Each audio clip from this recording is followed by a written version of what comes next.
Solidarity സംസ്ഥാന president, ഈ പരിപാടിയിലെ മുഖ്യാതിഥി ശ്രീ രാംപുരിയാനി, ഗുരുവാസുവേട്ടൻ, അഡ്വക്കേറ്റ് പി എ പൗരൻ, വേദിയിലും സാഹസിലുമുള്ള പ്രിയപ്പെട്ട സഹോദരന്മാരെ, സഹോദരികൾ, വൈകിയ വേളയിൽ പ്രത്യേകിച്ച് 4-5 ദിവസമായി ശബ്ദം പണിമുടക്കിയിരിക്കെ നിങ്ങളുടെ ക്ഷമ പരീക്ഷിക്കാൻ ഞാൻ ഉദ്ദേശിച്ചതില്ല. വളരെ വേദനാജനകമായി തോന്നുന്ന ഒരു കാര്യം നിങ്ങളുമായി പങ്കുവെക്കാൻ മാത്രമാണ് ഏതാനും നിമിഷം ഞാൻ ഉപയോഗിക്കുന്നത്. ചരിത്രത്തിൽ നിന്ന് നമ്മൾ വല്ലതും പഠിക്കുന്നുവെങ്കിൽ അത് പാഠമായിരിക്കണം എന്നുള്ളത് ലോകത്തെല്ലാവർക്കും അറിയാവുന്ന ഒരു കാര്യമാണ്. 107 കോടി ജനങ്ങളുള്ള ഇന്ത്യ മഹാരാജ്യം നമ്മുടെ സമീപകാല ചരിത്രത്തിൽ നിന്ന് ഉൾക്കൊള്ളേണ്ടിയിരുന്ന ഏറ്റവും വലിയ ഗുണപാഠം എങ്ങനെ കാണാതെ പോകുന്നു എന്നുള്ളത് അത്യന്തം നിർഭാഗ്യകരവും അമ്പരപ്പിക്കുന്നതുമാണ്. ഏതാണ്ട് 150-200 വർഷക്കാലം ഇന്ത്യ രാജ്യം ബ്രിട്ടീഷ് സാമ്രാജ്യവാദികൾക്ക് ഭരിക്കാൻ കഴിഞ്ഞതിന് ഒരൊറ്റ ഉത്തരമേ ഉള്ളൂ. അത് ഇന്ത്യയിലെ 2 പ്രബല സമുദായങ്ങളായ ഹിന്ദുക്കളെയും മുസ്ലിങ്ങളെയും ഡിവൈഡ് ആൻഡ് റൂൾ, ഭിന്നിപ്പിച്ച് ഭരിക്കുക എന്ന അവരുടെ തത്വത്തിന്റെ മാത്രം അടിസ്ഥാനത്തിലാണ്. 1857 ശിപ്പായി ലഹളയോടുകൂടിയാണ്, അഥവാ ഇന്ത്യയുടെ 1ാമത്തെ സായുധ സ്വാതന്ത്ര്യ സമരത്തോടുകൂടിയാണ് ഇങ്ങനെ ഒരു പാഠം പഠിച്ചത് എന്നുള്ളത് കുട്ടികളായ മുതൽക്കേ നമ്മളെയൊക്കെ പഠിപ്പിച്ചുകൊണ്ടിരിക്കുന്ന കാര്യവുമാണ്. അങ്ങനെയുള്ള ആ ഗുണപാഠം ഇന്ന് നമ്മുടെ നേതാക്കന്മാരും രാഷ്ട്രശില്പികളും നമ്മുടെ രാഷ്ട്രീയ പ്രസ്ഥാനങ്ങളും നമ്മുടെ ഭൂജനങ്ങൾ തന്നെയും എങ്ങനെയാണ് മറന്നുപോകുന്നത്? ഇങ്ങനെ ഒരു തന്ത്രം പയറ്റുന്നില്ലെങ്കിൽ ലോകത്ത് ഒരു കോളനി ശക്തിക്കും ലോകത്തിൽ ഒരു സാമ്രാജ്യത്തിനും നിലനിൽക്കാൻ കഴിയില്ല എന്നുള്ളത് വളരെ ലളിതമായ, വളരെ പ്രാഥമികമായ ഒരു തത്വമല്ലേ? നിങ്ങൾ ആലോചിച്ച് നോക്കി. ഇപ്പൊ ഇറാഖിൽ എന്താ സംഭവിച്ചു കഴിഞ്ഞത്? നമുക്ക് തോന്നുന്നു, പലപ്പോഴും നമുക്ക് മനസ്സിലാവുന്നില്ല. അതായത് ഈ സദ്ദാം ഹുസൈനെ, ഇറാഖിന്റെ സ്വേച്ഛാധിപതിയായിരുന്ന പ്രസിഡന്റ് സദ്ദാം ഹുസൈൻ അമേരിക്ക പിടികൂടിയപ്പോൾ, ശരിയോ തെറ്റോ എന്തോ ആവട്ടെ, പിടികൂടിയ സമയത്ത് അന്ന് അമേരിക്കൻ സൈനികർ അയാളെ വെടിവെച്ച് കൊന്നിരുന്നെങ്കിൽ ഏറ്റുമുട്ടലിൽ മരിച്ചു എന്ന് റിപ്പോർട്ടും കൊടുത്താൽ മതി. ഏതാണ്ടല്ല ഇന്ന് നടന്നുകൊണ്ടിരിക്കുന്ന മിക്കവാറും എല്ലാ വാർത്തകളും അങ്ങനെയുള്ളതാണല്ലോ. ഏറ്റുമുട്ടലിൽ സദ്ദാം ഹുസൈൻ കൊല്ലപ്പെട്ടു എന്ന് പറഞ്ഞാൽ എന്ത് ബഹളമാണത് ലോകത്ത് സൃഷ്ടിക്കാൻ പോകുന്നത്? ജേതാക്കളായ ആളുകൾ ഏത് രാജ്യത്തേക്ക് കടന്നു വന്നാൽ സംഭവിക്കുന്നു ഒന്ന് എന്ന രീതിയിൽ അത് റൈറ്റ് ഓഫ് ചെയ്യുമായിരുന്നു. അല്ലെങ്കിൽ 1-2 ദിവസം മാത്രം ലോകത്തൊരു വർത്തമാനമായി ഇതിനകം അത് ചരിത്രത്തിന്റെ ഭാഗമായി കഴിഞ്ഞു പോകുമായിരുന്നു. അദ്ദേഹത്തെ ജീവനോടെ പിടികൂടിയിട്ട് ഒരു കോടതി, ഒരു അമേരിക്കൻ പാവ കോടതി ഉണ്ടാക്കിയെടുത്ത് അവിടെ ഒരു വിചാരണ പ്രഹസനം നടത്തിയത് എന്തിനാ? ഞങ്ങൾ നീതിപൂർവമാണ് കാര്യങ്ങൾ ചെയ്യുന്നത് എന്ന് ലോകത്തെ ബോധ്യപ്പെടുത്താനാണോ? ആവാനൊരു സാധ്യതയുമില്ല. കാരണം അമേരിക്കയുടെ തന്നെ ആശിസ്സുകളോടെ അമേരിക്കയുടെ ഒരു പാവ ഗവൺമെന്റ് കേസ് വാദിക്കാൻ പോലും വക്കീലന്മാരെ അനുവദിക്കാതെ സദ്ദാം ഹുസൈന് വേണ്ടി കേസ് വാദിക്കുന്നവരും വെടിവെച്ചു കൊന്ന് അവസാനം ആ ജഡ്ജ്, അയാളും അമേരിക്കയുടെ പാവയാണ്, പക്ഷെ ഒരു ദുർബല നിമിഷത്തിൽ എന്തോ ഒന്ന് അയാളുടെ വാക്കിൽ നിന്ന് വന്നുപോയി. പിറ്റേ ദിവസം അയാളോട് പറഞ്ഞു ഗെറ്റ് ഔട്ട്, അയാൾ പോയി. വേറെ അതിനേക്കാൾ മോശമായ ഒരു പാവയെ പ്രതീക്ഷിച്ചു. ഇങ്ങനെ നടത്തിയ ഒരു വിചാരണ പ്രഹസനത്തിലൂടെ ലോകത്തിലെ ജനങ്ങളെ മുഴുവൻ കണ്ണുവെട്ടിക്കാൻ കഴിയുന്ന ജോർജ് ബുഷോ അമേരിക്കക്കാരോ ലോകത്ത് തലക്ക് വെളിവുള്ള ആരോ കരുതുകയില്ല. പിന്നെ എന്തുകൊണ്ട് ഈ ഒരു പടിയെടുത്തു? എന്തുകൊണ്ട് ഇങ്ങനെ ഒരു അപ്പൊ പറയുന്ന മറുപടി, നടന്ന് ഈ കഴിഞ്ഞ 2 ദിവസം മുമ്പ് നടന്ന അമേരിക്കൻ കോൺഗ്രസ് തെരഞ്ഞെടുപ്പിൽ ബുഷിന് ജയിക്കാൻ വേണ്ടിയിട്ടാണ് പെട്ടെന്ന് ഈ വിധി വന്നത്. വിധി നേരത്തെ ആക്കിയതിൽ പക്ഷേ അങ്ങനെ വല്ല ലക്ഷ്യവും കാണുമായിരിക്കും. പക്ഷേ ഈ വിചാരണയുടെ മൊത്തം ലക്ഷ്യം അതാണെന്നും പറയാൻ കഴിയില്ല. അവിടെയാണ് പ്രശ്നം കിടക്കുന്നത്. അമേരിക്കയെ സംബന്ധിച്ചിടത്തോളം ഇത് നേരത്തെ ഉള്ളൊരു തിരക്കഥയാണ്.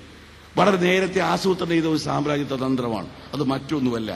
2,40,00,000 ആളുകൾ താമസിക്കുന്ന മിഡിൽ ഈസ്റ്റിലെ ഏറ്റവും ശക്തമായ രാജ്യമായിരുന്നു ഇറാഖ്. ആ ഇറാഖ് ഏറ്റവും അധികം എണ്ണ സമൃദ്ധമാണ്. 21ാം നൂറ്റാണ്ടില് മനുഷ്യരെ സംബന്ധിച്ചിടത്തോളം ഏറ്റവും വലിയ പ്രശ്നം എന്താണെന്ന് ചോദിച്ചാൽ കുടിവെള്ളത്തിന്റെ പ്രശ്നമാണ്. ലോകത്തിലെ ഏറ്റവും വലിയ 2 ശുദ്ധജല നദികളാണ് യൂഫ്രട്ടീസും ടൈഗ്രീസും.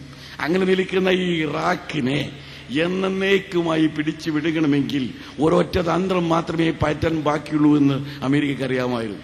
നേരത്തെ സദ്ദാം ഹുസൈൻ ഉപയോഗിച്ചുകൊണ്ട് ഇറാൻ ആക്രമിപ്പിച്ചതാണ്. ആ സദ്ദാം ഹുസൈൻ ഉപയോഗിച്ചുകൊണ്ട് കുവൈത്ത് വിഴുങ്ങിയെടുത്തതാണ്. അങ്ങനെയുള്ള ഇറാഖിനെ പക്ഷെ നശിപ്പിക്കാൻ ഏറ്റവും നല്ല തന്ത്രം എന്നേക്കുമായിട്ട് അത് അമേരിക്കയുടെ ഒരു പാവ ഭരണകൂടത്തെ അവിടെ പ്രതീക്ഷിച്ചുകൊണ്ടോ അല്ലാതെയോ തങ്ങളുടെ വരുതിയിൽ നിർത്താനുള്ള ഏറ്റവും നല്ല മാർഗം ഇറാഖിനെ വിഭജിക്കുകയാണ്. അതിനവിടെ 3 വിഭാഗങ്ങളുണ്ട്. ഒരേ മതത്തിൽ വിശ്വസിക്കുന്നുവെന്ന് പറയുന്ന ഷിയാക്കൾ 52% വരും. അതുപോലെ സുന്നികൾ 23% വരുന്ന കുർദുകളും. ഈ 3 വിഭാഗങ്ങളെയും എന്നേക്കുമായി പരസ്പരം അകറ്റുകയും തമ്മിലടുപ്പിക്കുകയും ചെയ്തു കഴിഞ്ഞാൽ ഇനി ഒരിക്കലും ഇറാഖിന് ഉയർത്തെഴുന്നേൽക്കാൻ കഴിയില്ല എന്ന് അമേരിക്ക മനസ്സിലാക്കി. അതോടൊപ്പം ഒരു വെടിക്ക് 2 പക്ഷിയാണ്. ഇസ്രായേലിന് ഈ മിഡിൽ ഈസ്റ്റിൽ പശ്ചിമേഷ്യയിൽ വളർന്നു വരുന്ന ഏറ്റവും വലിയ ഭീഷണി ഇറാഖായിരുന്നു. പ്രത്യേകിച്ച് ഈജിപ്ത് മുട്ടുമടക്കിയ ശേഷം ക്യാമ്പ് ഡേവിഡ് കരാറിലൂടെ ഈജിപ്ത് എന്നേക്കുമായി ഇസ്രായേലുമായിട്ട് സമാധാന കരാറിൽ ഒപ്പുവെച്ച ശേഷം ഇസ്രായേലിന് ഭീഷണി ഉയർത്തിയ ഒരേ ഒരു ശക്തി ഇറാഖായിരുന്നു. സദ്ദാം ഹുസൈൻ ഏതാണ്ട് 2.5 ലക്ഷത്തോളം വരുന്ന ഒരു പട്ടാളത്തെ പരിശീലിപ്പിക്കുകയും ചെയ്തിരുന്നു. മാത്രവുമല്ല അദ്ദേഹം ഒരു ആണവ നിലയം അവിടെ സ്ഥാപിച്ചിരുന്നു. പക്ഷെ ആണവ നിലയം ആദ്യമായിട്ട് ഇസ്രായേൽ ബോംബ് ചെയ്ത് തകർത്തു. അതിനുശേഷവും പക്ഷേ ഇറാഖിനെ അവർ ഭീതിയോടുകൂടി നോക്കിക്കൊണ്ടിരുന്നു. കഴിഞ്ഞ ഗൾഫ് യുദ്ധകാലത്ത് കുവൈത്ത് അധിനിവേശത്തിന് ശേഷം അമേരിക്ക ഇറാഖിനെ ആക്രമിച്ചുകൊണ്ടിരുന്ന സമയത്ത് സ്കെഡ് മിസൈൽ പോയി വീണത് തെൽവവീവിലും ഇസ്രായേലുമായിരുന്നു. നിങ്ങൾ ഓർക്കുന്നുണ്ടാവും. അപ്പൊ ഇസ്രായേലിന് നേരെയുള്ള ഈ ഭീഷണി എന്നേക്കുമായി അവസാനിപ്പിക്കണമെന്നുള്ളത് ഇസ്രായേലിന്റെയും അമേരിക്കയുടെയും താല്പര്യമായിരുന്നു. ഈ താല്പര്യങ്ങൾക്ക് ഒന്നിച്ച് നിറവേറാൻ സഹായകമായ രീതിയിൽ ഇറാഖിനെ വിഭജിക്കാനുള്ള ഒരു ഭരണകൂടം ജെയിംസ് ബേക്കർ രൂപപ്പെടുത്തി. അമേരിക്കയുടെ മുൻ പ്രതിരോധ സെക്രട്ടറി രൂപപ്പെടുത്തി. അതിന്റെ തിരക്കഥയാണ് ഇപ്പോൾ ഇറാഖിൽ നടന്നുകൊണ്ടിരിക്കുന്നത്. അത് ഏറെക്കുറെ കഴിഞ്ഞ ഒക്ടോബറിൽ ചേർന്ന നാഷണൽ അസംബ്ലി പാർലമെന്റ് സമ്മേളനത്തോടുകൂടി അതിന്റെ പൂർണ്ണതയിലേക്ക് നീങ്ങുകയാണ്. ഏതാണ്ട് അതിനെതിർക്കുന്ന മുഴുവൻ ആളുകളും അസംബ്ലി ബഹിഷ്കരിച്ച ശേഷം വെറും 4 വോട്ട് കൊണ്ടാണ് ഈ വിഭജന പ്രമേയം പാസാക്കിയിരിക്കുന്നത്. ആ പ്രമേയത്തിന് ബില്ലിന് അനുകൂലമായിട്ട് വോട്ട് രേഖപ്പെടുത്തിയതിൽ 2 കമ്മ്യൂണിസ്റ്റുകാരും ഉണ്ട് എന്ന കാര്യവും അക്കൂട്ടത്തിൽ ഓർക്കേണ്ടതാണ്. ഏതായിരുന്നാലും ആ ഒരു പ്രമേയത്തോട് കൂടിയിട്ട് ഉത്തരഭാഗം എണ്ണ സമൃദ്ധമായ മിഡിൽ ഈസ്റ്റിലെ ഏറ്റവും വലിയ എണ്ണപ്പാടുകളൊന്നായ കിർക്കൂക്ക് ഉൾക്കൊള്ളുന്ന നോർത്ത് ഇറാഖ്, ആ ഉത്തര ഇറാഖ് കുർദുകളുടെ കയ്യിലാണ്. കുർദുകൾ പൂർണ്ണമായും അമേരിക്കയുടെയും ഇസ്രായേലിന്റെയും പിടിയിലേക്ക് നീങ്ങിക്കഴിഞ്ഞിരിക്കുന്നു. നമ്മൾ ഇഷ്ടപ്പെട്ടാലും ഇല്ലെങ്കിലും ശരി. രണ്ടാമത് ദക്ഷിണ ഭാഗത്തുള്ള ബസ്ര ഉൾക്കൊള്ളുന്ന മേഖലയുള്ളതായ ഈ ഷിയ ബെൽറ്റാണ്. മൂന്നാമതായിട്ട് ബഗ്ദാദും പരിസരവും അടങ്ങുന്ന സുന്നികൾക്ക് ഏതാണ്ട് മെജോറിറ്റി ഉണ്ടെന്ന് വിശ്വസിക്കുന്ന മേഖലയാണ്. ഈ 3നെ വിഭജിക്കാൻ വേണ്ടി വരുന്നതായ തന്ത്രം. ആ സമയത്താണ് സദ്ദാം ഹുസൈന്റെ മരണശിക്ഷ വിധിക്കപ്പെടുന്നത്. സദ്ദാം ഹുസൈൻ അയാൾക്ക് ഒരു മതവുമില്ല, മതേതരവാദിയായിട്ട് അറിയപ്പെടുന്ന മനുഷ്യനാണ്. എന്നാൽ സുന്നി വംശജനാണ്. അതുകൊണ്ട് അയാളെ വധശിക്ഷയ്ക്ക് വിധിച്ചതോടുകൂടി അതിനെതിരെ പ്രതിഷേധവുമായി സുന്നികൾ രംഗത്ത് വന്നു. നേരെ മറിച്ച് ഈ വിധിയെ സ്വാഗതം ചെയ്തുകൊണ്ട് കുർദുകളും ഷിയാക്കളും വന്നു. ഇനി ഈ പ്രതിഷേധ കോലാഹലങ്ങൾ നേരത്തെ ആരംഭിച്ചു കഴിഞ്ഞ ഈ വിഭാഗീയത അതിനെ പാരമ്യത്തിലെത്തുന്നതുവരെ അമേരിക്ക ഇത് വെച്ച് താമസിപ്പിച്ചുകൊണ്ടേയിരിക്കും. നിങ്ങൾ വിചാരിക്കുന്ന പോലെയും ഞാൻ വിചാരിക്കുന്ന പോലെയും 1 മാസം കൊണ്ടോ 2 മാസം കൊണ്ടോ 3 മാസം കൊണ്ടോ സദ്ദാം ഹുസൈനെ ആരും തൂക്കിലേറ്റാൻ പോകുന്നില്ല. നേരെ മറിച്ച് ഈ ഇറാഖിലെ വിഭാഗീയതയെ അതിനെ പാരമ്യത്തോളം ഉയർത്തിയ ശേഷം ആ രാജ്യത്തെ 3ആയി കുറുകെ പിളർത്തിക്കൊണ്ട് സ്വന്തമാക്കാനുള്ള ഗൂഢാലോചന നടന്നുകൊണ്ടിരിക്കുന്നു. അതിന്റെ വിശദാംശങ്ങളിലേക്കൊന്നും ഈ വൈകിയ വേളയിൽ ഞാൻ കിടക്കാൻ വിചാരിക്കുകയല്ല. ഇത് കണ്ടുകൊണ്ടിരിക്കുന്ന ഇന്ത്യ മഹാരാജ്യം നേരത്തെ ഹിന്ദുക്കളെയും മുസ്ലിങ്ങളെയും പരസ്പരം ഭിന്നിപ്പിച്ചുകൊണ്ട് രാജ്യത്തെ പോലും പിളർത്തിക്കൊണ്ട് സാമ്രാജ്യത്വം അതിന്റെ കുതന്ത്രം പയറ്റിയതിന്റെ ബാലൻസ് അല്ലെങ്കിൽ ബാക്കി പത്രമെങ്കിലും മനസ്സിലാക്കിയിട്ട് അവശിഷ്ട ഇന്ത്യയെ രാജ്യത്തെ മതനിരപേക്ഷ ജനാധിപത്യത്തിന്റെ അടിസ്ഥാനത്തിൽ ായ എല്ലാ തരത്തിലുള്ള ധ്രുവീകരണത്തെ അതിന്റെ പാരമ്യതയിൽ എത്തിച്ചുകൊണ്ട് സാമ്രാജ്യത്വം കളിക്കുന്ന കളിയിൽ വീണ്ടും ഈ ഇന്ത്യ രാജ്യം പെട്ടുപോകുന്നുള്ളതാണ് ഞാൻ നേരത്തെ സൂചിപ്പിച്ചത് ഏറ്റവും നിർഭാഗ്യകരമായ അനുഭവം എന്ന് പറയുന്നത്. ഇവിടെ നടന്നുകൊണ്ടിരിക്കുന്ന പോപ്പകണ്ട നിങ്ങൾ ആലോചിച്ച് നോക്കുക. ഇന്ത്യയിലെ മുസ്ലിം ന്യൂനപക്ഷം അവർ ഈ രാജ്യത്തോട് കൂറുള്ളവരല്ല, അവരുടെ കൂറ് സംശയിക്കപ്പെടുന്നവരാണ്. ഇത് നേരത്തെ പറഞ്ഞ ഫാസിസ്റ്റുകൾ ഇവിടെ ഉണ്ടായിരുന്നു. പക്ഷേ ഫാസിസ്റ്റിന് ഒരിക്കലും ഇന്ത്യയിലെ മഹാഭൂരിപക്ഷം വരുന്ന ഹിന്ദു സമൂഹത്തിൽ വേണ്ടത്ര ഫൂട്ടിംഗ് കിട്ടിയിരുന്നില്ല. സമീപകാലത്തായിട്ട് ഫാസിസം ഇവിടെ ശക്തി പ്രാപിച്ചു വരുന്നുണ്ടെങ്കിൽ അതിന് സാമ്രാജ്യത്വത്തിന്റെ പിൻബലത്തോടു കൂടി മാത്രം നടക്കുന്ന ഒരു പ്രതിഭാസവും പ്രക്രിയയുമാണ് എന്ന് നമ്മൾ തിരിച്ചറിയേണ്ടതുണ്ട്. അങ്ങനെയാണ് ഈ ന്യൂനപക്ഷങ്ങൾക്കെതിരായുള്ള അസഹിഷ്ണുത ഈ രാജ്യത്തെ തന്ത്രപൂർവ്വം ബോധപൂർവ്വം വളർത്തിയെടുത്തുകൊണ്ടിരിക്കുന്നത്. അല്ലെങ്കിൽ എല്ലാവർക്കും അറിയാവുന്ന കാര്യമാണ്, ഇന്ത്യയെ സംബന്ധിച്ചിടത്തോളം തീവ്രവാദമുള്ള ഒരേ ഒരു മേഖല എന്ന് പറയാവും മുസ്ലിം തീവ്രവാദം എന്ന് പേരിടപ്പെട്ട ആ പ്രതിഭാസമുള്ള ഒരേ ഒരു മേഖല ജമ്മു കാശ്മീരാണ്.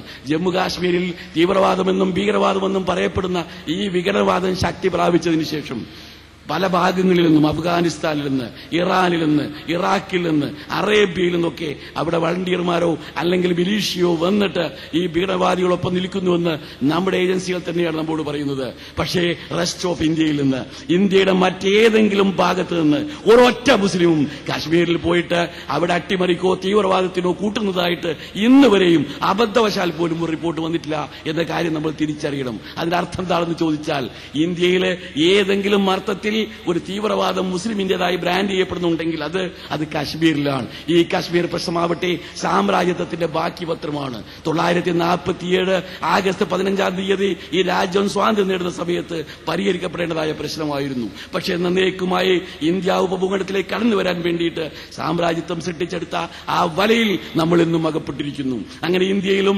പാകിസ്ഥാനിലും നിരന്തരമായി അധികാരത്തിൽ വന്ന ഭരണകൂടങ്ങൾ ഈ പ്രശ്നം പരിഹരിക്കുന്നതിൽ ദയനീയമായി പരാജയപ്പെടുക മാത്രമല്ല, ഈ രണ്ട് രാജ്യങ്ങളും പരസ്പരം ശത്രുക്കളായി പ്രഖ്യാപിച്ചുകൊണ്ട് 3-4 തവണ ഏറ്റുമുട്ടുകയുണ്ടായി. ആയുധ കൂമ്പാരങ്ങൾ വെച്ചിരിക്കുകയാണ്. നമ്മുടെ ബജറ്റിലെ 93,000 കോടി രൂപയാണ് ഈ രാജ്യരക്ഷയ്ക്കെന്നും പറഞ്ഞുകൊണ്ട് പ്രതിരോധത്തിന് വേണ്ടി നീക്കിവെക്കുന്നത്. ആനുപാതികമായിട്ട് പാകിസ്ഥാൻ നീക്കിവെക്കുന്നത് അതിനേക്കാൾ കൂടുതലാണ്. അങ്ങനെ പരസ്പരം ഏറ്റുമുട്ടിക്കൊണ്ടേയിരിക്കുന്നു. ഇത് ഇന്ത്യയിലെ ന്യൂനപക്ഷമാണോ മറുപടി പറയേണ്ടത്? ഇന്ത്യയിലെ മുസ്ലിം ന്യൂനപക്ഷം മുഴുവനും വിചാരിച്ചാലും 17% വരുന്ന ഇന്ത്യയിലെ മുസ്ലിം ന്യൂനപക്ഷം ആത്മാർത്ഥമായി വിചാരിച്ചാലും കാശ്മീർ പ്രശ്നം പരിഹരിക്കാൻ സാധ്യമാണോ? ഇന്ത്യയിലെ ഗവൺമെന്റും പാകിസ്ഥാന്റെ ഗവൺമെന്റും ഇന്ത്യയിലെ ഈ രാജ്യത്ത് അധികാരത്തിൽ വന്നുകൊണ്ടിരിക്കുന്ന പാർട്ടികളും ഇത് തീരുമാനിക്കാത്തയിടത്തോളം കാലം ഈ മുസ്ലിം നിസ്സഹായനാണ്. ഇത് ബോധ്യമാവാതെ അവിടെ നടക്കുന്ന തീവ്രവാദത്തെ ഈ കേരളത്തിലേക്ക് പോലും പറിച്ചു നടന്നു എന്ന് നിരന്തരമായി ബുറവിളി കൂട്ടിക്കൊണ്ടിരിക്കുന്നു. അങ്ങനെ കേരളം കാശ്മീരായിക്കൊണ്ടിരിക്കുന്നു എന്ന് പറയുന്നു. പാകിസ്ഥാനിൽ നിന്ന് വന്ന ഒരു ട്രൂപ്പിന്, ഒരു സംഗീത സംഘത്തിന് കേരളത്തില് അവരുടെ പരിപാടി 9 സ്ഥലങ്ങളിലോ മറ്റോ ഇന്ത്യ രാജ്യത്ത് അവർ പരിപാടി നടത്തി. പക്ഷെ കേരളത്തിൽ നടത്താൻ അനുവാദം കിട്ടിയില്ല പോലും. കാരണം പറഞ്ഞത് കേരളം വളരെ സെൻസിറ്റീവ് ഏരിയയാണ്, വളരെ വൈകാരികമായ പ്രക്ഷുബ്ധമാണ്. പരമ്പരാഗതമായി ഈ ഇന്ത്യ രാജ്യത്ത് സാമുദായിക സൗഹാർദ്ദം പുലരുന്ന സമാധാന അന്തരീക്ഷം നിലനിൽക്കുന്ന ഈ കേരളം കാശ്മീർ പോലെയാണെന്ന് വരുത്തി തീർക്കുന്നതിൽ സാമ്രാജ്യത്വത്തിന്, ഇവിടുത്തെ ഫാസിസ്റ്റുകൾക്ക്, അവരുടെ ചാട്ടുവങ്ങളായ ഇവിടുത്തെ ഉദ്യോഗസ്ഥ വർഗത്തിന് നിക്ഷിപ്ത താൽപര്യങ്ങൾ ഉണ്ട് എന്ന് തിരിച്ചറിയുന്ന കാര്യത്തിലാണ് ഈ രാജ്യത്തിലെ ഭരണകൂടങ്ങൾ നിരന്തരമായി പരാജയപ്പെട്ടുകൊണ്ടിരിക്കുന്നത്. ഇത് നമ്മൾ തിരിച്ചറിഞ്ഞേ മതിയാവും. യഥാർത്ഥത്തിൽ കേരളത്തിലോ ഇന്ത്യയുടെ മറ്റ് ഭാഗങ്ങളിലോ ഒരു മുസ്ലിം തീവ്രവാദവുമില്ല. ഉത്തരവാദിത്വത്തോടുകൂടി നിഷേധിക്കാൻ നമുക്ക് കഴിയും. അതേ അവസരത്തിൽ ഇവിടെ സാമ്രാജ്യത്വത്തിന്റെ കുതന്ത്രങ്ങളിൽ എല്ലാവരും അറിഞ്ഞോ അറിയാതെയോ അകപ്പെട്ടു പോകുന്നുണ്ട്. ഇത് തിരിച്ചറിയാൻ കഴിഞ്ഞില്ലെങ്കിൽ ഇവിടെ സംഭവിക്കാൻ പോകുന്നത് എന്താണ് എന്ന കാര്യം വ്യക്തമാണ്. രാജ്യം ഒരു 5 വർഷമോ 10 വർഷമോ കഴിഞ്ഞാൽ ഏഷ്യയിലെ ഏറ്റവും സാങ്കേതിക രംഗത്ത്, സാമ്പത്തിക മേഖലയിൽ ജപ്പാനോളം വികസിതമായ ഒരു രാജ്യമായി കുതിച്ചു പാഞ്ഞുകൊണ്ടിരിക്കുകയാണ് കണക്കുകളനുസരിച്ച് ഇന്ത്യ രാജ്യം. എല്ലാവിധ അസമത്വങ്ങളോടും കൂടി മൊത്തം പറഞ്ഞാൽ അങ്ങനെ ഒരു അവസ്ഥ ഇവിടെ നടന്നുകൊണ്ടിരിക്കുകയാണ്. ഈ രാജ്യത്തെ പിറകോട്ടടിപ്പിക്കാൻ വേണ്ടിയും അതിനെ ദുർബലമാക്കാൻ വേണ്ടിയും അമേരിക്കയുടെ നേതൃത്വത്തിൽ നടന്നുകൊണ്ടിരിക്കുന്ന ഈ ഗൂഢാലോചനയ്ക്ക് നമ്മുടെ ഗവൺമെന്റ് അറിഞ്ഞോ അറിയാതെയോ വിധേയരായിക്കൊണ്ടിരിക്കുന്നു എന്നുള്ളതാണ് ഏറ്റവും സങ്കടകരമായ വശം. ഇങ്ങനെ ഈ രാജ്യത്തെ ദുർബലമാക്കാനുള്ള ഉതകുന്ന ശക്തികൾ അതിന് മുമ്പിൽ നിൽക്കുന്നത് CIA-യും മൊസാദുമാണ്. ഞാൻ പറയട്ടെ, ഒരുപാട് ഏതെങ്കിലും ഒരുത്തൻ കരിപ്പൂർ വിമാനത്താവളത്തിൽ ഇറങ്ങി എവിടെയോ പോയി എന്ന് പറഞ്ഞ റിപ്പോർട്ട് കിട്ടുമ്പോഴേക്ക് അരിച്ച് പെറുക്കി സകല വീടും, അയാൾ സന്ദർശിച്ച വീടും, അയാൾക്ക് ഊണ് കൊടുത്ത ഹോട്ടലും, അയാൾക്ക് വെള്ളം കൊടുത്തവനെ അടക്കം പരിശോധിക്കുന്നുണ്ട്. നല്ല കാര്യം, വേണ്ടേ, ജാഗ്രതയോടുകൂടി നടക്കട്ടെ. പക്ഷേ നമ്മുടെ നെടുമ്പാശ്ശേരി വിമാനത്താവളത്തിലടക്കം ദിനം പ്രതി എന്ന് പറഞ്ഞ മാതിരി ഇസ്രായേലിന്റെയും CIA-യുടെയും മൊസാദിന്റെയും ആളുകൾ വന്നിറങ്ങുന്നു. അങ്ങനെ നിരന്തരമായി പല പേരുകളും സ്വീകരിച്ച് പല പാസ്പോർട്ടുകളിലും വന്നുകൊണ്ടിരിക്കുന്നു. അവർ പലതൊക്കെ ചെയ്തുകൊണ്ടിരിക്കുന്നു എന്ന റിപ്പോർട്ടുകൾ ഇതിന് നേരെ തികച്ചും നിശബ്ദമാണ്. ഒരാൾ ദൈവത്തിന് ജന്മദിനാഘോഷത്തിന് വേണ്ടിയിട്ട് ഏതാണ്ട് 2000-ഓളം ആളുകൾ രജിസ്റ്റർ ചെയ്ത് കൊണ്ടുവന്നു. ബാക്കി 6000-ഓളം ആളുകൾ വിദേശത്തു നിന്ന് വന്നത് ഒരു രേഖയുമില്ലാതെയാണ്. അവരെവിടെ പോയി? അവരെ തിരിച്ചയച്ചോ? അവർ ഇന്ത്യ രാജ്യത്ത് ജീവിക്കുന്നുണ്ടോ? ആര് പരിശോധിച്ചു? പരിശോധിക്കുകയില്ല. പരിശോധിക്കാൻ ധൈര്യമില്ല. കാരണം അതിന്റെയൊക്കെ വേരുകൾ ഇവിടെയല്ല. ഇതുപോലെയുള്ളതായ ഗൂഢാലോചന നിരന്തരം നടന്നുകൊണ്ടിരിക്കുമ്പോൾ ഈ രാജ്യത്തിലെ ദുർബലമായ പിന്നോക്കമായ ഒരു ന്യൂനപക്ഷത്തെ നിരന്തരമായി വേട്ടയാടിക്കൊണ്ടിരിക്കുന്നത് രാജ്യം നമുക്ക് ഉപകരിക്കുകയില്ല. ഈ രാജ്യത്തെ പിറകോട്ട് വലിക്കുക മാത്രമേ ചെയ്യുള്ളൂ. ഈ രാജ്യത്തെ ദുർബലമാക്കാൻ മാത്രമേ അത് സഹായിക്കുകയുള്ളൂ എന്നാണ് നമുക്ക് പറയാനുള്ളത്. ഈ സമുദായത്തിൽ നടക്കുന്നതൊക്കെ ശരിയാണെന്നല്ല, നിശ്ചയമായിട്ടും ശരിയല്ലാത്ത പലതും നടക്കുന്നുണ്ട്. അല്ലാതെ നടക്കുന്നുണ്ടെങ്കിൽ ശരിയും മൊത്തം ഈ സമുദായം, ഇന്ത്യയിലെ ന്യൂനപക്ഷ സമുദായം, മുസ്ലിം ന്യൂനപക്ഷ സമുദായം ഈ രാജ്യത്ത് ജീവിക്കാൻ തീരുമാനിച്ചവരാണ്. ഈ രാജ്യത്തിന് ദേശീയധാരയിൽ തങ്ങളുടേതായ സംഭാവനകൾ അർപ്പിക്കാൻ തീരുമാനിച്ചവരാണ്. തീരുമാനിച്ച് മുമ്പോട്ട് പോകുമ്പോൾ നിരന്തരമായ അവഗണന നേരിട്ടുകൊണ്ടിരിക്കുന്നു. രജീന്ദ്ര സച്ചാർ കമ്മിറ്റിയുടെ റിപ്പോർട്ട് വരാൻ പോകുന്നു. പക്ഷെ അതിനു മുമ്പേ ചോർന്ന് കിട്ടിയ സംഭവങ്ങൾ വെച്ച് നോക്കിയാൽ രാജ്യത്ത് പട്ടികജാതി പട്ടികവർഗങ്ങളെക്കാൾ പിന്നോട്ടാണ്. ഉദ്യോഗങ്ങളിലാണെങ്കിലും സാമ്പത്തിക മേഖലയിലാണെങ്കിലും വിദ്യാഭ്യാസ മേഖലയിലാണെങ്കിലും മുസ്ലിം ന്യൂനപക്ഷം എന്ന കണക്കുകളും വസ്തുക്കളും വരുമ്പോൾ ഈ ന്യൂനപക്ഷ പീഡനത്തിന്റെ പേരിൽ ഇല്ലാത്ത ന്യൂനപക്ഷ പീഡനത്തിന്റെ പേരിൽ ബഹളം വെച്ചുകൊണ്ടിരിക്കുന്ന ഫാസിസ്റ്റ് ശക്തികൾക്ക് എന്ത് പറയാനുള്ളൂ എന്നുള്ള ചോദ്യം പ്രസക്തമാണ്. ഞാൻ പറഞ്ഞു വരുന്നത്, ഈ സമൂഹത്തെ 17% വരുന്ന ഈ സമുദായത്തെ രാഷ്ട്ര പുനർനിർമ്മാണ പ്രക്രിയയിൽ പങ്കാളികളാക്കാൻ അനുവദിക്കുന്നതിന് പകരം അതിൽ നിന്ന് അവരെ മാറ്റി നിർത്താൻ നടത്തിക്കൊണ്ടിരിക്കുന്ന ഈ ശ്രമം അതും ഒരു ഗൂഢാലോചനയാണ്.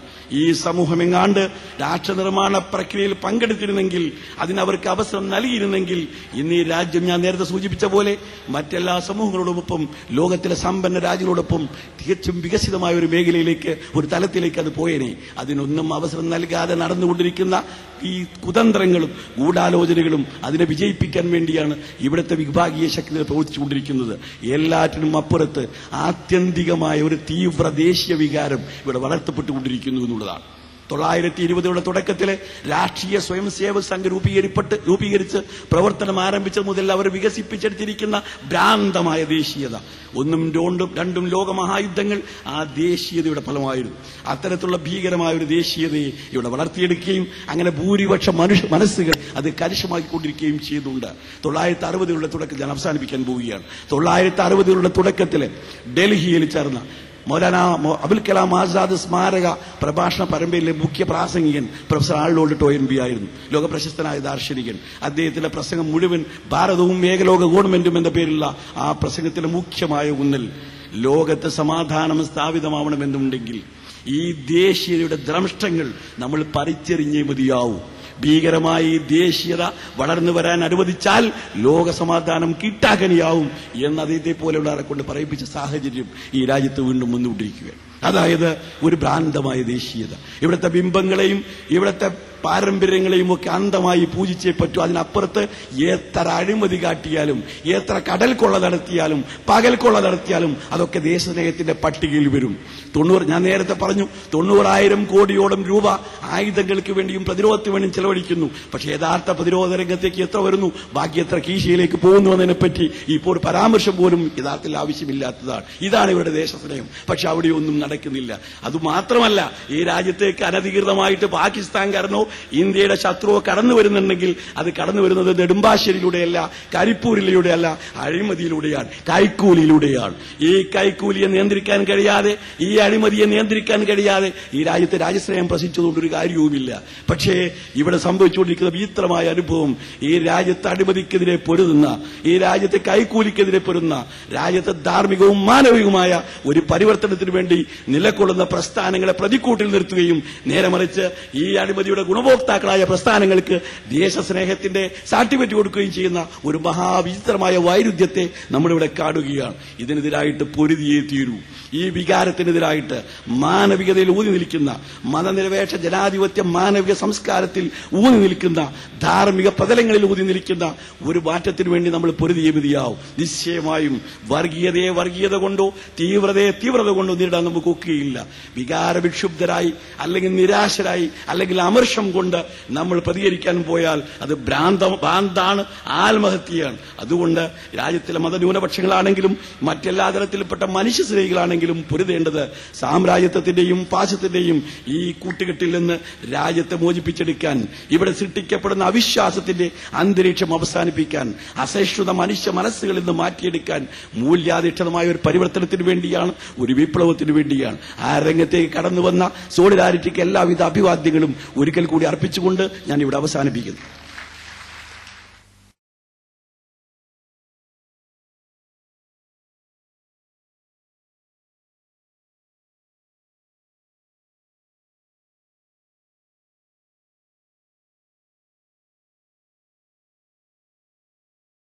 ബഹുമാന്യനായ അധ്യക്ഷൻ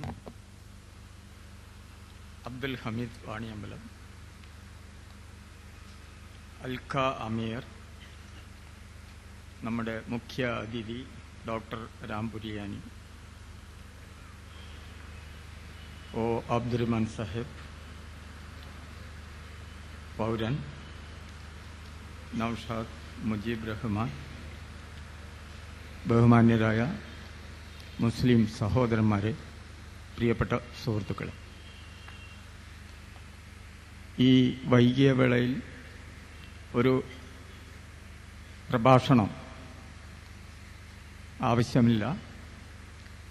എല്ലാ കാര്യങ്ങളും നമ്മുടെ മുൻ പ്രാസംഗികർ പറഞ്ഞിട്ടുണ്ട്. എങ്കിലും എൻ്റെ കടമ എന്നുള്ള നിലയിൽ 2 വാക്ക് സംസാരിക്കാനാണ് ഞാൻ ഉദ്ദേശിക്കുന്നത്. ഈ നമ്മുടെ ഫാസിസ്റ്റുകളും അമേരിക്കൻ സാമ്രാജ്യത്വവും ഈ രാജ്യത്ത് നടത്തുന്ന മനഃശാസ്ത്ര യുദ്ധത്തിനെതിരെ നമ്മുടെ മുസ്ലിം സഹോദരന്മാരുടെ നേരെ മാത്രമല്ല, ഈ രാജ്യത്തെ അടിച്ചമർത്തപ്പെട്ടുള്ള മുഴുവൻ ജനങ്ങളുടെയും നേരെയാണ് അവർ നടത്തുന്ന ഈ മനഃശാസ്ത്ര യുദ്ധം തിരിച്ചറിഞ്ഞ് അതിനെ പ്രതിരോധിക്കാൻ വേണ്ടി നമ്മുടെ സഹോദരന്മാർ, യുവ സോളിഡാരിറ്റി സുഹൃത്തുക്കൾ ഇന്ന് സംഘടിപ്പിച്ച ഈ റാലിയെ 2 വാക്ക് സംസാരിക്കാൻ എന്നെ അനുവദിച്ചതിന് ആദ്യമായി ഞാൻ അവർക്ക് നന്ദി പറയും. യഥാർത്ഥത്തിൽ ഇതൊരു മനഃശാസ്ത്ര യുദ്ധമാണ്. ഈ മനഃശാസ്ത്ര യുദ്ധം തിരിച്ചറിഞ്ഞ് അതിനെ പ്രതിരോധിക്കുക എന്നുള്ളത് വളരെ പ്രയാസകരമായിട്ടുള്ള കാര്യമാണ്. പക്ഷേ ഇപ്പോഴ് നമ്മുടെ മുസ്ലിം സമൂഹം വളരെ ഏറെക്കുറെ ഒരു 4-5 വർഷങ്ങളായി, അല്ലെങ്കിൽ 5-10 വർഷങ്ങളായി വളരെ ഒരു നവോത്ഥാനം തന്നെ നടത്തിക്കൊണ്ട് ഈ ലോകത്തിന്റെ ശത്രുക്കൾക്കെതിരെ, ഈ രാജ്യത്തിന്റെ ശത്രുക്കൾക്കെതിരെ അതിശക്തമായിട്ടുള്ള ഒരു നീക്കം മനഃശാസ്ത്ര രംഗത്ത് നടത്തുന്നുണ്ട് എന്നുള്ള കാര്യത്തിൽ യാതൊരു സംശയവുമില്ല. എങ്കിലും ശത്രു വലിയവനാണ്, ഗംഭീര സന്നാഹങ്ങളുള്ളവരാണ്. അതുകൊണ്ട് തന്നെ അതിൽ വിജയിക്കുക എന്നത് വളരെ ദീർഘകാലം കൊണ്ട് മാത്രം സാധ്യമാവുന്ന ഒരു കാര്യമാണ്. ദീർഘിച്ചു നിൽക്കുന്ന ഒരു പോരാട്ടമാണ് വാസ്തവത്തിൽ നമ്മൾ ആരംഭിച്ചിരിക്കുന്നത്. ഈ കാര്യത്തിൽ നമ്മുടെ പത്രങ്ങൾ, നമ്മുടെ പോലീസ്, നമ്മുടെ സമൂഹത്തിലുള്ള അതിബുദ്ധിജീവികളായിട്ടുള്ള ഫാസിസ്റ്റ് ശക്തികളിലെ ഒരു വിഭാഗം പടച്ചുവിടുന്ന, വളരെ ഉദ്ദേശപൂർവം പടച്ചുവിടുന്ന റിപ്പോർട്ടുകൾ, ആ റിപ്പോർട്ടുകൾ നമ്മുടെ രാജ്യത്തെ ജനങ്ങളെ എങ്ങനെ വാസ്തവത്തിൽ കീറി മുറിക്കുന്നു എന്ന് മുൻ പ്രാസംഗികന്മാർ ചൂണ്ടിക്കാണിച്ചിട്ടുണ്ട്. എങ്കിലും നമ്മുടെ സമൂഹത്തിനെ അത് കീറി മുറിക്കുകയാണ്. വളരെ സൗഹാർദ്ദത്തിൽ ജീവിച്ചു വന്നിട്ടുള്ള നമ്മുടെ കേരളത്തിന്റെ സൗഹാർദ്ദ അന്തരീക്ഷം അപ്പടിയെ കീറി മുറിച്ച് കളയണം. ഇതിൻ്റെതായിട്ടുള്ള രക്തസാക്ഷികളോ, ആ രക്തസാക്ഷികൾ വാസ്തവത്തിൽ അനുഭവിക്കുന്ന വേദനകളോ അവർക്ക് മനസ്സിലാവുന്നില്ല. ഈ പത്ര റിപ്പോർട്ടുകൾ നമ്മളുടെ മുഖത്ത് വന്ന് അടിക്കുകയാണ്. ഇന്നും ഉണ്ട് കുറെ പത്ര റിപ്പോർട്ടുകൾ. എന്താ റിപ്പോർട്ടുകൾ? നിങ്ങൾക്കറിയാം, വാസ്തവത്തിൽ നമ്മുടെ നിർണായകമായിട്ടുള്ള എയറോഡ്രാമുകളും നിർണായകമായിട്ടുള്ള മർമ്മസ്ഥാനങ്ങളുമൊക്കെ വാസ്തവത്തിൽ ബോംബ് ചെയ്യുക, പിന്നെ പരിശ്രമിക്കുന്നതിന്റെ മുന്നറിയിപ്പുകളാണ് വാസ്തവത്തിൽ പത്രത്തിൽ ഇന്നും വന്നിരിക്കുന്നത്. ഈ മുന്നറിയിപ്പുകൾ കൊടുത്തുകൊണ്ട് വാസ്തവത്തിൽ ആരാണ്, ഏത് വിഡ്ഢികളാണ് ഈ രാജ്യത്ത് ബോംബിംഗ് നടത്താൻ പോകുന്നത്, സ്ഫോടനം നടത്താൻ പോകുന്നത്? അവർ വിഡ്ഢികളാണ്. ആ വിഡ്ഢിത്തമൊന്നും വാസ്തവത്തിൽ ഭീകരന്മാർ കാണിച്ചിട്ടില്ല. ഇന്ത്യയിലെ ഭീകരന്മാർ വന്നിട്ടുണ്ട്, പ്രവർത്തിച്ചിട്ടുണ്ട്. ഇന്ത്യൻ ഭീകരന്മാർ മറ്റു രാജ്യങ്ങളിലും പ്രവർത്തിച്ചിട്ടുണ്ട്. അതിനെ സംബന്ധിച്ച കാര്യം അവിടെ നിൽക്കട്ടെ. ഇവിടെ ഭീകരന്മാർ വന്നപ്പോഴൊന്നും മുന്നറിയിപ്പ് കൊടുത്തിട്ടല്ല ഭീകരപ്രവർത്തനം നടത്തിയിട്ടുള്ളത്. കാശ്മീർ പ്രശ്നത്തിൽ വാസ്തവത്തിൽ ഇന്ത്യയും പാകിസ്ഥാനും തമ്മിൽ സൗഹൃദത്തിലൊന്നും അല്ല പ്രവർത്തിക്കുന്നതെന്ന് നമുക്കറിയാം. അതുകൊണ്ട് തന്നെ രണ്ടു ഭാഗത്തും പ്രവർത്തനങ്ങളുണ്ട്. ഭീകര പ്രവർത്തനം എന്ന് രണ്ടു കൂട്ടരും വിശേഷിപ്പിക്കുന്ന പ്രവർത്തനങ്ങളുണ്ട്. അവരാരും മുന്നറിയിപ്പ് കൊടുത്തിട്ടല്ല. ഈ മുന്നറിയിപ്പുകൾ എവിടെ നിന്നാണ് വരുന്നത്? ഈ മുന്നറിയിപ്പുകൾ നമ്മുടെ സമൂഹത്തിൽ ഉണ്ടാക്കുന്ന പ്രത്യാഘാതം എന്താണ്? ഇത് നമ്മുടെ പത്രപ്രവർത്തകന്മാർക്കൊന്നും അറിയില്ലേ? അവർക്കിതിനെ സംബന്ധിച്ചൊരു സൂക്ഷ്മാന്വേഷണം നടത്തിക്കൂടെ? ആവശ്യത്തിനും അനാവശ്യത്തിനും ഇൻവെസ്റ്റിഗേഷൻ റിപ്പോർട്ടുകൾ പ്രസിദ്ധീകരിക്കുന്ന പത്രക്കാർക്ക് ഈ രീതിയിലുള്ള റിപ്പോർട്ടുകളെ സംബന്ധിച്ച് ഒരു ഇൻവെസ്റ്റിഗേഷൻ നടത്തിയതിനു ശേഷം പോരെ മാസത്തിൽ ഈ പത്രത്തിൽ വെണ്ടക്ക തലക്കെട്ട് നിർത്താൻ? അത് സമൂഹത്തിൽ ഉണ്ടാക്കുന്ന പ്രത്യാഘാതങ്ങളെ സംബന്ധിച്ച് മനസ്സിലാക്കാത്തവരാണോ നമ്മുടെ മാധ്യമപ്രവർത്തകർ? ഞാൻ വിചാരിക്കുന്നില്ല അവർക്കത് മനസ്സിലാവുന്നില്ല. ന്യൂസ് വാല്യൂ ഒരു പ്രധാന പ്രശ്നം തന്നെ. പക്ഷേ അതിന്റെ എത്രയോ 100 ഇരട്ടി പ്രത്യാഘാതമല്ലേ നമ്മുടെ സമൂഹത്തിൽ അത് ഉണ്ടാക്കുന്നത്? എത്ര നിരപരാധികളെയാണ് വാസ്തവത്തിൽ അത്. ഇപ്പോൾ നിങ്ങൾക്ക് ഏറ്റവും അടുത്ത് കേട്ട ഒരു വലിയ നുണ നിങ്ങൾ ശ്രദ്ധിച്ചോ? 2 കണ്ടെയ്നർ 500ന്റെയും 1000ന്റെയും നോട്ടുകൾ 2 കണ്ടെയ്നറുകളിൽ വന്നിരിക്കുന്നു. കണ്ടെയ്നറിന്റെ വലിപ്പം എത്രയാണെന്ന് എനിക്കറിഞ്ഞൂടാ. എനിക്ക് മാസത്തിൽ വാഗണുകൾ എത്രയാ വലിപ്പം എന്നറിയാം. അതിനേക്കാളൊക്കെ മഹാവലിപ്പമായിരിക്കുമല്ലോ ഈ കണ്ടെയ്നറിന്. ഈ 2 കണ്ടെയ്നർ 1000ന്റെയും 500ന്റെയും നോട്ടുകൾ വന്നാൽ ഇവിടുത്തെ സ്ഥിതി എന്തായിരിക്കും? നമ്മുടെ സ്ഥലത്തിന് വില വർദ്ധിച്ചുകൊണ്ടിരിക്കുകയാണ്. എറണാകുളത്ത് മാത്രമല്ല, എറണാകുളത്ത് സ്മാർട്ട് സിറ്റി, വല്ലാർപാടം കണ്ടെയ്നർ നിർമ്മാണം, ഇതുപോലുള്ള വമ്പൻ പദ്ധതികൾ കേരളത്തിൽ വരുന്നതിൽ ഏറ്റവും വമ്പിച്ച പദ്ധതികൾ മുഴുവൻ വരുന്നത് എറണാകുളത്താണ്. അവിടെ സ്ഥലത്തിന് വില വർദ്ധിക്കുക എന്നുള്ളത് അനിവാര്യമാണ്. കോഴിക്കോട് വില വർദ്ധിച്ചുകൊണ്ടിരിക്കല്ലേ? കഴിഞ്ഞ ഇന്ത്യ തന്നെ മാസത്തിൽ ഒരു ചെറിയ കൊച്ചു സ്ഥലമുണ്ട് ഇനി അവസാനം ബാക്കിയായത്. അതിന് ഞാൻ ഒരു 1.5-2 കൊല്ലം മുന്നേ മരിക്കാനായപ്പം ഞാൻ വിചാരിച്ചു ഇത് വിറ്റിട്ട് കൈവായ്പ വാങ്ങിയതൊക്കെ കൊടുത്താളേ, എന്നിട്ട് അങ്ങോട്ടൊക്കെ ചത്താളിയാവും. അങ്ങനെ അന്വേഷിച്ചപ്പം 35 ഉറുപ്പിയാണ് സെന്റിന് പറഞ്ഞു. ഇപ്പൊ അവിടെ 1,00,000 ഉറുപ്പിയാണ് പറയുന്നത്. അങ്ങനെ നമ്മുടെ കോഴിക്കോടും മാസത്തിൽ വില വർദ്ധിപ്പിച്ചുകൊണ്ടിരിക്കുകയാണ്. ഈ വില വർധനവിനെ ചൂണ്ടിക്കാണിച്ചും കൊണ്ടൊരു മഹാനുണയാണ് നമ്മളെ മുന്നിലേക്ക് വരുന്നത്. 2 കണ്ടെയ്നർ 500ന്റെ 1000ന്റെ നോട്ട്. അതിപ്പം വാസ്തവത്തിൽ ഒരു സാധാരണക്കാരന് അടിച്ചിറക്കാൻ പറ്റില്ലല്ലോ. അപ്പം പിന്നെ പാകിസ്ഥാൻ തന്നെ, അത് കിട്ടിയത് മുസ്ലിമുകൾക്ക് തന്നെ. അപ്പം മനഃശാസ്ത്ര യുദ്ധത്തിന്റെ പോക്കെങ്ങനെ? അപ്പം ഈ രീതിയിൽ മാസത്തിൽ നടത്തുന്ന ഈ തരം യുദ്ധങ്ങൾ ഇപ്പം നമ്മൾ കണ്ടു. തിരുവനന്തപുരത്തെ ഒരു കുട്ടി പെട്ടപാട്. ഈ നമ്മളെ മുന്നിൽ 8 വർഷം മുമ്പ് അങ്ങേറ്റം നികൃഷ്ടമായിട്ടുള്ള ഒരു സംഭവം നടന്നു. ഒരു മനുഷ്യനെ, അദ്ദേഹം സത്യവിശ്വാസിയായിട്ടുള്ള ആയിപ്പോയി എന്നുള്ളത് കൊണ്ട് അദ്ദേഹത്തിന് മാസത്തിൽ ഇന്നും നരകത്തിലാക്കിയിരിക്കുകയാണ്. ഈ 100 കിലോ മറ്റുണ്ടായിരുന്ന ആ മനുഷ്യൻ 46 കിലോയായി. ആ മനുഷ്യൻ മാസത്തിൽ ഇന്നും നരകം കാണുകയാണ് സേലം ജയിലിൽ നിന്ന്. അല്പം കോയമ്പത്തൂരിലാണ്. നിങ്ങൾക്കറിയാം അദ്ദേഹത്തിന് എന്ത് തെറ്റാണ് അദ്ദേഹം ചെയ്തത്. ബോംബ് രാഷ്ട്രീയക്കാരൻ എന്നാണ് ഈ കോടതി ഈയിടെ അദ്ദേഹത്തിന് ജാമ്യം നിഷേധിച്ച കോടതിയെ മുമ്പ് ഒരു കോടതിയിൽ വെച്ചും കണ്ട ഒരു അഭിപ്രായ പ്രകടനം നടത്തിയത്. ബോംബ് രാഷ്ട്രീയക്കാരൻ. എന്ത് ബോംബ് രാഷ്ട്രീയമാണ് അദ്ദേഹം നടത്തിയത്? ബോംബ് രാഷ്ട്രീയം ആരാണ് നടത്തിയത്? ബോംബെറിഞ്ഞു കണ്ട് അദ്ദേഹത്തിന്റെ കാല് തകർത്തിട്ടുള്ളവർ ബോംബ് രാഷ്ട്രീയക്കാരല്ല. ബോംബ് രാഷ്ട്രീയക്കാരൻ അബ്ദുൽ നാസർ മദനിയാണ്. അപ്പൊ എങ്ങനെ മാസത്തിൽ ഇതിനെതിരെ ആദ്യത്തെ 24 മണിക്കൂറിനുള്ളിൽ ഞങ്ങളിവിടെ ഞാനും ആ പ്രഭാകരനും കൂടി ഒരു പത്രസമ്മേളനം വിളിച്ചു. എനിക്കറിയാം അദ്ദേഹത്തിന്റെ ഉള്ളിൽ ഞാൻ മാസത്തിൽ ഒരു നീണ്ട സംഭാഷണത്തിൽ 2-3 സംഭാഷണത്തിലൂടെ മനസ്സിലാക്കിയിട്ടുണ്ട്. അതുകൊണ്ടാണ് ഞാൻ മാസത്തിലെ ആദ്യ നിമിഷത്തിൽ തന്നെ ഇതൊരു ചതിയാണെന്ന് മനസ്സിലാക്കിക്കൊണ്ട് ഇവിടെ ഒരു പത്രസമ്മേളനം വിളിച്ചത്. പത്രസമ്മേളനത്തിൽ പങ്കെടുക്കുന്ന യുവ പത്രപ്രവർത്തകർക്ക് എന്നോട് വലിയ സ്നേഹമാണ്. അവരെന്നോട് വലിയ ബഹുമാനത്തിലേ സംസാരിക്കാറുള്ളൂ. വളരെ ദീർഘകാലമായിട്ടുള്ള ഒരു ബന്ധം വാസ്തവത്തിൽ ഞാൻ ജയിലിൽ നിന്ന് വന്നിട്ട് ഇപ്പൊ 25 വർഷത്തിലധികമായി. അത്രയും കാലത്തെ ഒരു ബന്ധം അവരായിട്ടുണ്ട്. പക്ഷേ അന്നവരായിട്ട് ഒരു യുദ്ധമാണ് നടന്നത്.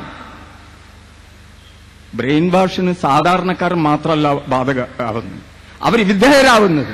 അവര് വാസ്തവത്തിൽ അതിബുദ്ധിജീവികളും വിധേയരാവുന്നു എന്നുള്ളതിന്റെ ഏറ്റവും നല്ല ഉദാഹരണമാണ് വാസ്തവത്തിൽ അന്ന് ഞാൻ അവിടെ കണ്ടത്. ഈ രീതിയിലുള്ള പത്രപ്രവർത്തനം നമ്മൾ നടത്തുന്ന സമയത്ത് വാസ്തവത്തിൽ സത്യത്തിന് വിരുദ്ധമായിട്ടുള്ള, സത്യത്തിന് നിരക്കാത്ത കാര്യങ്ങൾ ജനങ്ങളുടെ മുന്നിലേക്ക് എത്തിക്കുകയും അവരെ വാസ്തവത്തിൽ അങ്ങേയറ്റം നരകത്തിലേക്ക് കൊണ്ടുപോവുകയും സമൂഹത്തിനെ ആകമാനം കീറിമുറിക്കുകയും ചെയ്യാണ് തങ്ങൾ ചെയ്യുന്നതെന്ന് നമ്മുടെ മാധ്യമ പ്രവർത്തകർ മനസ്സിലാക്കണം, മീഡിയാസ് മനസ്സിലാക്കണം. ഈ തരം റിപ്പോർട്ടുകൾ വരുന്ന സമയത്ത് അതിനെ സംബന്ധിച്ച് ഒരു സൂക്ഷ്മാന്വേഷണം നടത്താൻ അവർക്ക് ബാധ്യതയുണ്ട്. തീർച്ചയായിട്ടും അത് നിർവഹിക്കുക അവർക്ക് എത്ര നേരത്തെ സാധിക്കുന്നോ അത്രയും നേരത്തെ നമ്മുടെ സമൂഹത്തിലെ സൗഹൃദ അന്തരീക്ഷം അങ്ങനെ തന്നെ നിലനിൽക്കും എന്നുള്ള കാര്യത്തിൽ യാതൊരു സംശയം. ഇനി എനിക്ക് നിങ്ങളോട് പറയാനുള്ളത്, വളരെ 2-3 ദിവസമായിട്ട് വളരെ സന്തോഷകരമായിട്ടുള്ള ഒരു ആത്മാനന്ദം എനിക്ക് വാസ്തവത്തിൽ തോന്നുകയാണ്. വളരെ സന്തോഷകരമായിട്ടുള്ള കാര്യങ്ങളാണ് ലോകത്തിൽ നടക്കുന്നത്. നിങ്ങൾക്കറിയാം, ലോകത്തിന്റെ ഏറ്റവും ഭീകരനായിട്ടുള്ള നീരാളിയെ സംബന്ധിച്ച് നിങ്ങൾക്കറിയാം. അത് അമേരിക്കയിൽ നിന്നുകൊണ്ട് ഇങ്ങ് ഗ്രാമങ്ങളിൽ വരെ അവന്റെ ആ നീരാളി കൈകൾ എത്തുകയാണ്. ആ നീരാളി കൈകള് നമ്മുടെ ഗ്രാമങ്ങളിൽ എത്തുന്നു എന്ന് നമ്മൾക്കറിയില്ല. പക്ഷെ നമ്മളെ ഗ്രാമങ്ങളിൽ വരെ ഏഷ്യൻ, ആഫ്രിക്കൻ, ലാറ്റിൻ അമേരിക്കൻ രാജ്യങ്ങളിലെ ആ നഗരങ്ങൾ മുതൽ ഗ്രാമങ്ങൾ വരെ അവന്റെ നീരാളി കൈകൾ എത്തിയിരിക്കാം. ഇറാഖ് ജനത, വിയറ്റ്നാമിന് ശേഷം ഇറാഖ് ജനത അവന്റെ നേരെ അതിരൂക്ഷമായിട്ടുള്ള പ്രത്യാക്രമണം നടത്തുകയും നല്ല ശക്തമായിട്ടുള്ള അവന്റെ ഹാർട്ടിന് വാസ്തവത്തിൽ ശക്തമായിട്ടുള്ള ശരങ്ങൾ തൊടുക്കുകയും ചെയ്തു. രക്തം വാർന്നൊലിച്ചു. വാസ്തവത്തിൽ ഇപ്പോഴാകട്ടെ അവന്റെ സ്വന്തം കുടുംബം വാസ്തവത്തിൽ അവന്റെ നെഞ്ഞിന് നേരെ വെടിവെച്ചിരിക്കുകയാണ്. ഇത് 2-3 ദിവസമായിട്ട് എനിക്ക് വളരെ ആഹ്ലാദം തോന്നുന്നതാണ്. വാസ്തവത്തിൽ ലോകത്തിനെ സംബന്ധിച്ച് നിരാശപ്പെടേണ്ടതായിട്ടൊന്നുമില്ല. കമ്മ്യൂണിസ്റ്റുകാർ വാസ്തവത്തിൽ തോറ്റുപോയിട്ടുണ്ടാവാം. ലോകത്തിൽ കമ്മ്യൂണിസ്റ്റുകാർ തോറ്റുപോയിട്ടുണ്ടാവാം. അതിന് അമേരിക്കനെ കുറ്റം പറയാൻ ഞാൻ തയ്യാറില്ല. ഇന്നെപ്പോലെയുള്ള കമ്മ്യൂണിസ്റ്റുകാർ തയ്യാറാവുമെന്ന് എനിക്ക് തോന്നുന്നു. അത് ആഭ്യന്തരമായിട്ട് ഇനിയും കറക്റ്റ് ചെയ്യേണ്ടതായിട്ടുള്ള കമ്മ്യൂണിസ്റ്റ് പ്രത്യയശാസ്ത്രത്തിന്റെയും കമ്മ്യൂണിസ്റ്റുകാരുടെയും പ്രശ്നം തന്നെയാണ്. പക്ഷേ അമേരിക്ക വാസ്തവത്തിൽ കമ്മ്യൂണിസ്റ്റുകാർക്ക് ശേഷം ഇന്ന് ലോകത്തിലെ മുസ്ലിം സമൂഹത്തിനെ മൊത്തമായിട്ട് ശത്രുക്കളായിട്ട് പ്രഖ്യാപിക്കുകയും വാസ്തവത്തിൽ ആ രീതിയിലുള്ള പ്രവർത്തനം നിങ്ങൾക്കറിയാം. ഇവിടെ അത് ധാരാളം വിശദീകരിച്ചു കഴിഞ്ഞു. എണ്ണയ്ക്ക് വേണ്ടി അഫ്ഗാനിസ്ഥാനിലായാലും അങ്ങ് ഇറാഖിലായാലും ഇറാനിലായാലും എല്ലാം തന്നെ വാസ്തവത്തിൽ അവരുടെ സ്വാർത്ഥപരമായിട്ടുള്ള ഉദ്ദേശത്തിന് വേണ്ടി സാമ്രാജ്യത്വത്തിന്റെ ലളിതമായിട്ടുള്ള മാർഗങ്ങളൊന്നുമല്ല അവർ പ്രയോഗിച്ചിട്ടുള്ളത്. ബ്രിട്ടീഷുകാർ വാസ്തവത്തിൽ എത്രയോ സുന്ദരന്മാരായിരുന്നു. അവരെ വാസ്തവത്തിൽ വളരെ വളരെ വളരെ ഇവരെക്കാട്ടിലൊക്കെ വളരെ സുന്ദരന്മാരായിരുന്നു. ഈ ഭീകരന്മാർ വാസ്തവത്തിൽ നമ്മുടെ വിഭവങ്ങൾക്ക് വേണ്ടി, അസംസ്കൃത വിഭവങ്ങൾക്ക് വേണ്ടി ലോകത്തിന് കൊള്ളയടിക്കുക. അങ്ങേറ്റത്തെ ആയിരക്കണക്കിന് കുഞ്ഞുങ്ങളെ, 10,000 ലക്ഷക്കണക്കിന് കുഞ്ഞുങ്ങളെ, മനുഷ്യരെ പച്ചയായി കൊന്നുകൊണ്ട് വിഭവങ്ങൾ കൊള്ളയടിക്കുന്ന തനി കൊള്ളക്കാർ. ചെകുത്താൻ എന്നാണ് വാസ്തവത്തിൽ ഹ്യൂഗോ ചാവേസ് വെനിസുലേന്റെ പ്രസിഡന്റ് വിശേഷിപ്പിച്ചത്. ഈയിടെ വാസ്തവത്തില് നമ്മുടെ ഇറാഖ് പ്രസിഡന്റ് വാസ്തവത്തിൽ പറഞ്ഞു, വേശ്യയുടെ മകനാണ്, വേശ്യയുടെ മകളാണ്. വേശ്യയുടെ മകളും വേശ്യ തന്നെയായിരിക്കും. വേശ്യ അമേരിക്കൻ സാമ്രാജ്യത്താണ്. ആ തരത്തില് ഈ ലോകത്തിനെ കൊള്ളയടിക്കുന്നതായിട്ടുള്ള ഈ സാമ്രാജ്യത്വത്തിനെ വളരെ കൃത്യമായിട്ട് മനസ്സിലാക്കുകയും അതിന്റെ പ്രചാരവേലകളെ കൃത്യമായിട്ട് മനസ്സിലാക്കുകയും അതിന്റെ ആഭ്യന്തര ശക്തികൾ, അതിനെ സഹായിക്കുന്ന ആഭ്യന്തര ശക്തികളെ, വർഗീയ ഫാസിസ്റ്റുകളെ അവരെ സംബന്ധിച്ച് മനസ്സിലാക്കുകയും ചെയ്തുകൊണ്ട് മാത്രമേ ഈ പ്രശ്നത്തിനെ സംബന്ധിച്ച് വാസ്തവത്തിൽ നമുക്ക് ലോകത്തിന് യഥാർത്ഥത്തിൽ അടിസ്ഥാന വർഗങ്ങൾക്ക് പ്രശ്നത്തിനെ പരിഹരിക്കാൻ കഴിയുള്ളൂ. ഇത് മുസ്ലിമുകളുടെ മാത്രം പ്രശ്നമല്ല. ഈ മുസ്ലിമുകളുടെ ശത്രുക്കളും അല്ല വാസ്തവത്തില് ഈ സംഘപരിവാർ ഫാസിസ്റ്റ് ശക്തികൾ. അവര് യഥാർത്ഥത്തിൽ ഈ രാജ്യത്തെ അടിസ്ഥാന വർഗങ്ങളുടെ ശത്രുക്കളാണ്. ഈ അടിസ്ഥാന വർഗങ്ങളെ 30-35% അങ്ങേയറ്റം ദാരിദ്ര്യരേഖയ്ക്ക് താഴെ തള്ളിയിട്ടുകൊണ്ട് അങ്ങേയറ്റം ഈ സുഖലോലുപമായിട്ടുള്ള രീതിയിൽ ജീവിക്കുന്ന ബ്രാഹ്മണ വർഗത്തിന്റെ പ്രത്യയശാസ്ത്രം കൊണ്ട് വാസ്തവത്തിൽ ഈ രാജ്യത്തിനെ കൊള്ളയടിച്ചിട്ടുള്ള വിഭാഗമാണ്. നിങ്ങൾക്കറിയാം, വാസ്തവത്തിൽ നിങ്ങൾ മനസ്സിലാക്കാതെ പോകുന്ന ഒരു കാര്യം മാത്രം ഞാൻ പറയാം. ഈ കാര്യത്തിനെ സംബന്ധിച്ച് ധാരാളം ആളുകൾ സംസാരിച്ചു കഴിഞ്ഞിട്ടുണ്ട്, അതുമല്ല സംസാരിച്ചുകൊണ്ടിരിക്കുകയാണ്. പക്ഷെ നിങ്ങൾ മനസ്സിലാക്കണം, ഈ രാജ്യത്തെ ഈ രീതിയിലുള്ള ശത്രുവിനെ ചൂണ്ടിക്കാണിച്ചുകൊണ്ട് അമേരിക്ക ലോകത്തിന് നിർവഹിക്കുന്ന ഇവിടെ സംഘപരിവാർ ശക്തികൾ നിർവഹിച്ചുകൊണ്ടിരിക്കുകയാണ്. യഥാർത്ഥത്തിൽ ലോകത്തിൽ ഈ രാജ്യത്തെ സ്വാതന്ത്ര്യത്തിന് ശേഷം ഈ രാജ്യത്തിലെ സ്വാതന്ത്ര്യത്തെ പുരോഗതിയുടെ മുഴുവൻ സാംശീകരിച്ചിട്ടുള്ളത് ബ്രാഹ്മണ സവർണ വിഭാഗമാണ്. അവന്റെ പ്രത്യയശാസ്ത്രം പ്രചരിപ്പിച്ചുകൊണ്ടും അതിന്റെ ജാതി സമ്പ്രദായത്തിന് അരക്കെട്ടുറപ്പിച്ചുകൊണ്ടുമാണ് അവൻ അത് സാധ്യമാക്കി തീർത്തുള്ളത്. നിങ്ങൾക്കറിയോ 200ഓളം കുത്തകകൾ ഈ രാജ്യത്ത് വളർന്നു വന്നിട്ടുണ്ട്.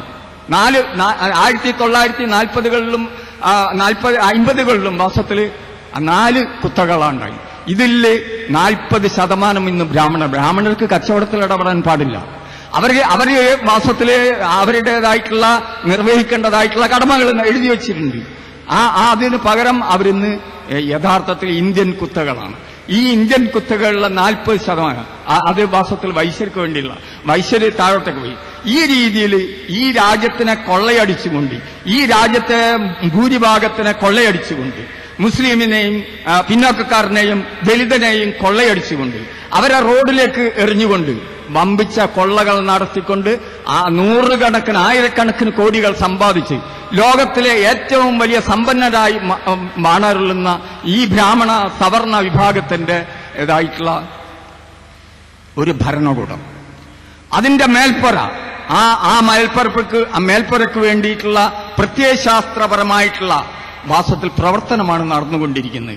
അവരുടേതായിട്ടുള്ള ആ ഭരണം നിലനിർത്താനുള്ള, അവരുടേതായിട്ടുള്ള മേന്മ നിലനിർത്താനുള്ള, അവരുടേതായിട്ടുള്ള സുഖഭോഗങ്ങൾ നിലനിർത്താൻ വേണ്ടിയിട്ടാണ് ഈ ജനതയ്ക്കെതിരെ, നമ്മുടെ അടിസ്ഥാന വർഗത്തിനെതിരെ, മുസ്ലിമിനെതിരെ ഈ മനഃശാസ്ത്ര യുദ്ധം നടക്കുന്നത്. ഇങ്ങനെയാണ് ആ ഭീകരത ആവിർഭവിക്കുന്നത്. ആ ഭീകരതക്കെതിരായിട്ടുള്ള മനഃശാസ്ത്ര യുദ്ധം തന്നെ നമ്മൾ നടത്തേണ്ടതായിട്ടുണ്ട്.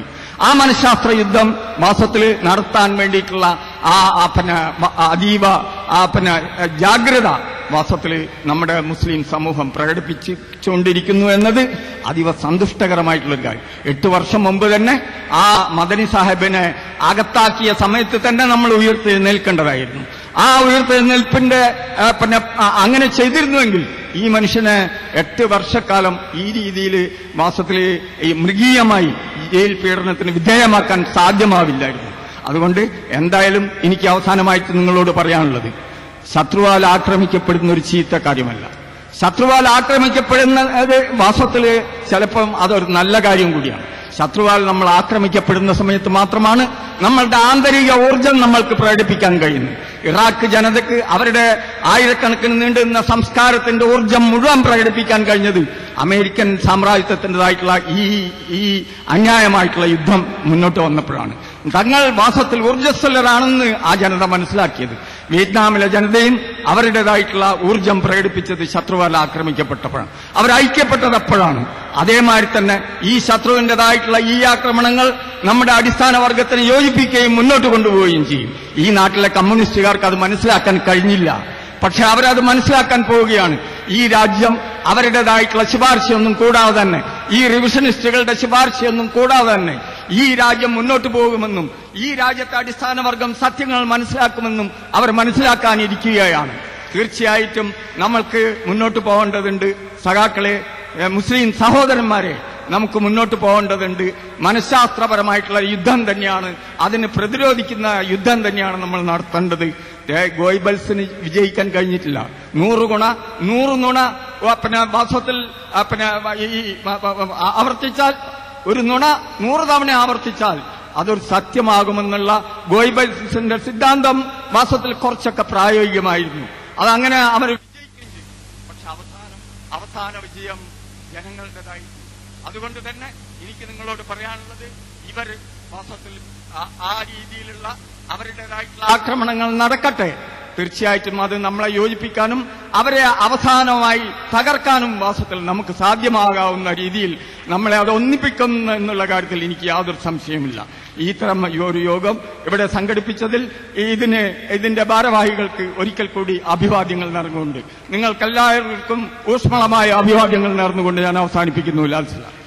അടുത്തതായി PUCL സംസ്ഥാന പ്രസിഡന്റ് അഡ്വക്കേറ്റ് PA പൗരൻ അവർകൾ നമ്മെ അഭിസംബോധന ചെയ്യും. സമ്മേളനത്തിൽ അധ്യക്ഷം വഹിക്കുന്ന ശ്രീ അബ്ദുൽ ഹമീദ് വാണിയമ്പലം, സാമ്രാജ്യത്തിന് നേതൃത്വം കൊടുക്കുന്ന ജോർജ് W. ബുഷിന്റെ നാട്ടിലും തൊട്ട് അയൽ രാജ്യമായ മെക്സിക്കോയിലും കാനഡയിലും ഇത്തരം സമ്മേളനങ്ങൾ നടക്കുന്നുണ്ട് എന്നുള്ളതാണ് നമ്മളെ ഏറെ സന്തോഷിപ്പിക്കുന്നത്. സോളിഡാരിറ്റി യൂത്ത് മൂവ്മെന്റ് നേതൃത്വം കൊടുത്തുകൊണ്ട് ആ ഒരു സംഘടനയുടെ നേതൃത്വത്തിൽ ഇത്തരം ഒരു സമ്മേളനം സംഘടിപ്പിച്ചതിന് അതിന്റെ നേതൃത്വത്തെ ഞാൻ അനുമോദിക്കുന്നു, അഭിനന്ദിക്കുന്നു. ഈ അടുത്ത ദിവസങ്ങളിൽ അമേരിക്കയിൽ നിന്നും നമുക്ക് ലഭിക്കുന്ന സന്ദേശം, ഇവിടെ മുസ്ലിങ്ങൾ നേതൃത്വം കൊടുത്തുകൊണ്ട് ഇത്തരം സമ്മേളനങ്ങൾ സംഘടിപ്പിക്കുമ്പോൾ ഇതിന്റെ സന്ദേശം അമേരിക്കയിലും എത്തിയിരിക്കുന്നു. അവർ ഇത്തരം സമ്മേളനങ്ങൾ സംഘടിപ്പിക്കുക മാത്രമല്ല, ലോക സാമ്രാജ്യത്വത്തിന് നേതൃത്വം കൊടുക്കുന്ന അമേരിക്കയിലെ പ്രസിഡന്റ് ബുഷിനെ ചവിട്ടി പുറത്താക്കുവാൻ അവർ തീരുമാനിച്ചിരിക്കുന്നു എന്നുള്ള വളരെ സന്തോഷകരമായ വാർത്തയാണ് നമ്മൾ ശ്രവിച്ചുകൊണ്ടിരിക്കുന്നത്.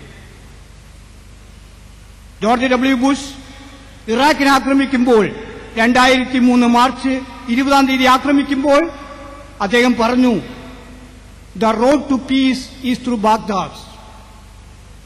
ബാഗ്ദാദിലെയാണ് ലോക സമാധാനത്തിലുള്ള മാർഗം എന്നാണ് ജോർജ് ഡബ്ല്യു ബുഷ് പറഞ്ഞതും നമ്മളെ തെറ്റിദ്ധരിപ്പിച്ചതും.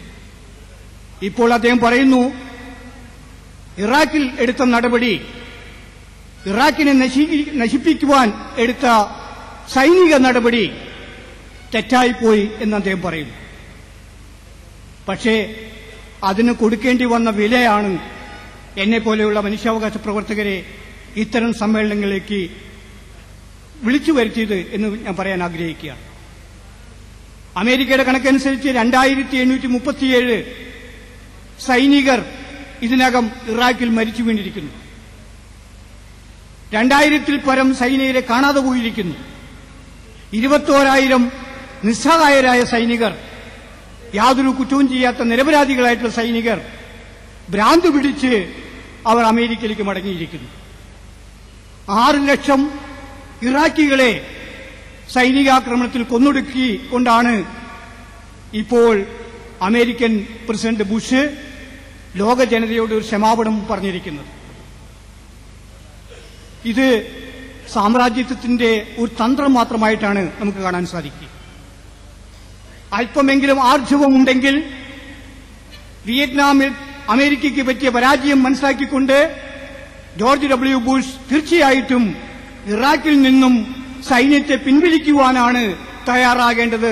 മറിച്ച് ഒരു ക്ഷമാപണം നടത്തിക്കൊണ്ട് വീണ്ടും ഇറാഖിനെ അങ്ങേയറ്റം ചൂഷണം ചെയ്യുവാനുള്ള പദ്ധതികളുമായി മുന്നോട്ടു പോകുവാനാണ് ബുഷ് തയ്യാറായിരിക്കുന്നത് എന്നുകൂടി നാം മനസ്സിലാക്കേണ്ടതുണ്ട്.